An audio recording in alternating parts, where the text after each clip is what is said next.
Mbona bafethu uvane lo. So namhlanje bafethu ngizokhuluma about i-striking department ye-Orlando Pirates ahead of le game le soyidlala against i-Pyramids FC.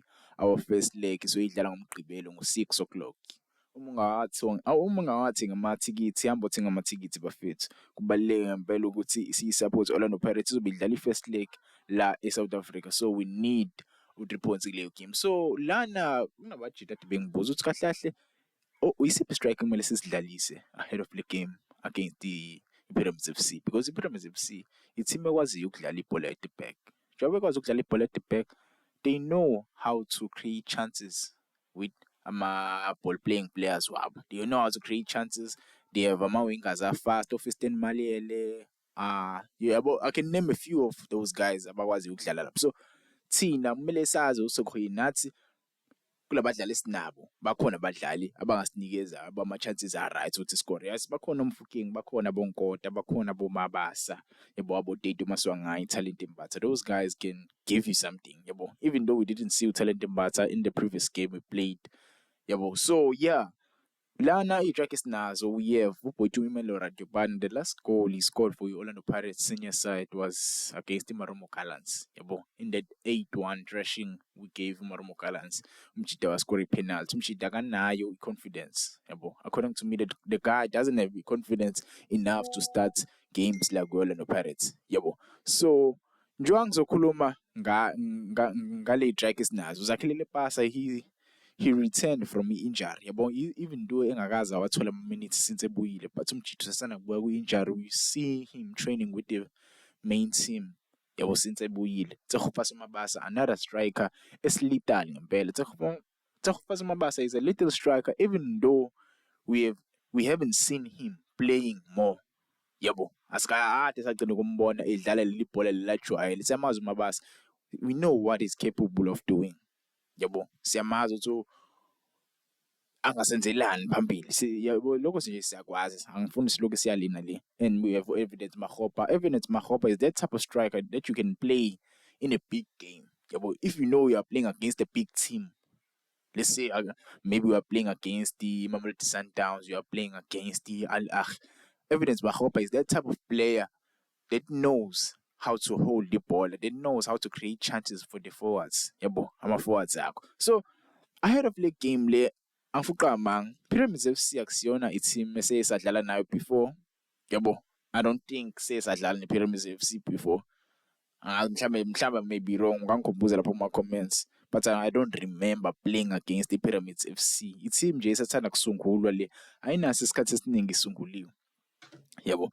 So njengoba sinalabadlali laba mfethu, yabo, oLepasa, Radiopan, Mabasa, Makgopa, ngokwakho nowangitshela ama-comments, isiphi striker ongasiprefer, yabo, because le striker lezi idlala ngendlela engafani zonke.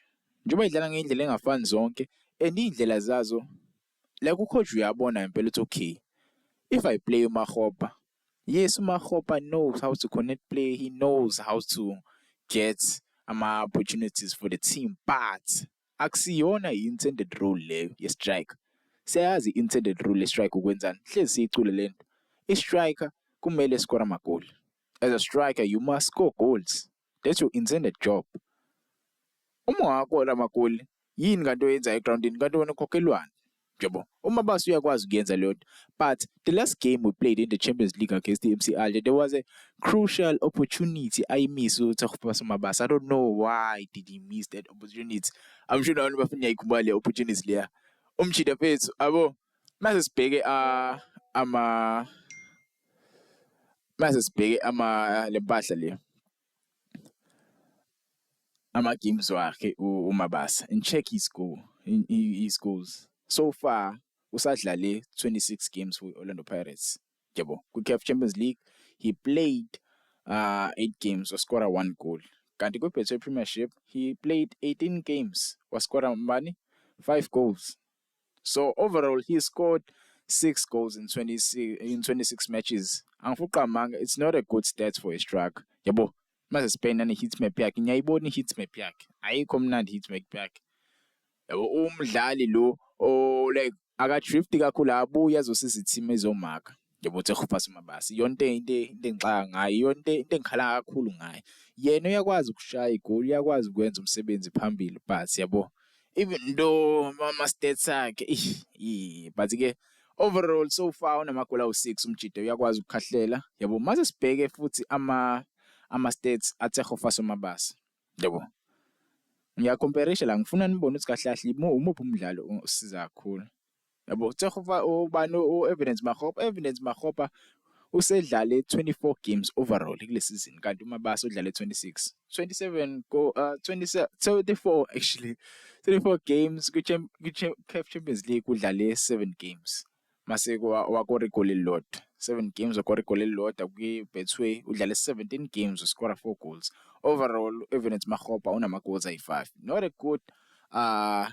a good statistic from striker, but-ke mase sibheke kwi-hit map yakhe, you can see that Evidence Makgopa is that type of striker okuyela each and everywhere yabo. I-hit map yakhe yakhombisa uyayisiza i-team yabo.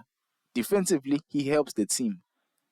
As a striker uyadropa azolanda ibhola aye phambili yabo. Even though i-hit map yakhe ingekho ningi kwi-opposition side, i-hit map yakhe kumele abila, but ayikho ningi la i-hit map yakhe yabo. Kumele abe umjidi uyascora fethu asize i-team, but-ke uyambona umdlalo okwaziyo ukudrifta from the right side yabo. Umukhumbula kahle idlala against Mamelodi Sundowns, the guy was yabo mopping the floor with Suarez, that defender ye Mamelodi Sundowns. Many ikhumbula leyo game. Evidence Makgopa, he knows how to connect play, he knows how to help the team score and create chances yabo.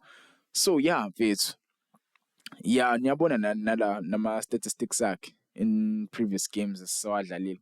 Umjidi uyakwazi ukuyisiza i-team. So angazi ngempela ningangitshela ukuthi imuphi umdlali enifuna yabo angene kule game le yangomgqibelo. Ngangitshela ama-comments uVane Sports. I don't think uZakhele Lepasa is fit enough to start that game. Maybe he can sit on the bench yabo, or push Mohao Nkotha up front. Why don't we push Mohao Nkotha up front? The guy can play up front. I don't know. If you go back kuma-games uMohao Nkotha sekawadlala for Orlando Pirates in the DDC side, the guy used to play in this side lapha as a center forward yabo. He used to play as a center forward and he used to score beautiful goals. Ama-goal abalulekile for i-Pirates. Since efikile-ke Mohao Nkotha, he has been showing ukuthi umjida esingakwazi ukuthembela kuyena, wasinikeza i-winning goal against TMC Alger. So he's the reason why we are here yabo, to be honest, Mohao Nkotha. So kule track eziwu-4, I feel like for me kumele si-upgrade next season yabo. Kumele nje sithole i-upgrade. Maybe singamsebenzisa leso striker se-TS Galaxy lesale uZamovic loya, singamsebenzisa uZamovic yabo. Ngikwazile-ke ama-rumors striker sase-Brazil. I will do a video talking about that striker. I don't know yabo, I haven't heard yabo i-information ephathekayo iqinile about the striker. I will dig yabo, do some research ngalesa striker. But-ke uVane Sport lo bafethu, ungakhohlwa usubscribe, ulike i-video bafethu. Ngiyabonga i-support eninginika yona yabo. Ungangitshela wona ama-comments uthi siphi striker osiprefer kule game esiyoyidlala against i-Pyramids FC. For me, I prefer Evidence Makgopa, even though the guy doesn't score a lot of goals, but he creates chances yabo. He creates chances. Akusiyona i-topic emnandi ngiyafuqa amanga, because ama-strikers kumele enze umsebenzi wabo. But-ke uVane Sport lo bafethu, ungakhohlwa usubscribe. Ngiyabonga i-support eningi niyayo yona.